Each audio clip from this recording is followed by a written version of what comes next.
পিতা এবং 4 পুত্র। একদা কোনো এক স্থানে এক পিতার 4 পুত্র ছিল।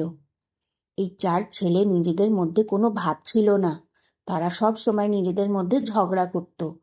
তাই দেখে চিন্তিত পিতা তাদের শিক্ষা দেওয়ার জন্য একটি উপায় বার করলেন। এরপর পিতা তার পুত্রদের প্রত্যেককে একটি লাঠি আনতে বললেন। ছেলেরা তাই নিয়ে এলো।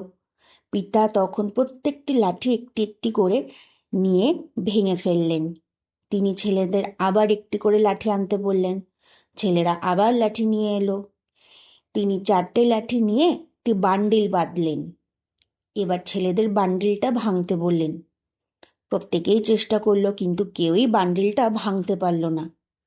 পিতা তখন ছেলেদের বললেন, আশা করি তোমরা এর মানে বুঝতে পেরেছ। তোমরা যদি এরকম ঝগড়াই করতে থাকো তাহলে যে কেউ তোমাদের ক্ষতি করে দিতে পারে, আর একসাথে থাকলে কেউ তোমাদের কোনো ক্ষতি করতে পারবে না। তারপর সেদিন থেকে ছেলেরা মিলেমিশে থাকতে শুরু করলো। গল্পটির উপদেশ হলো একতাই বল।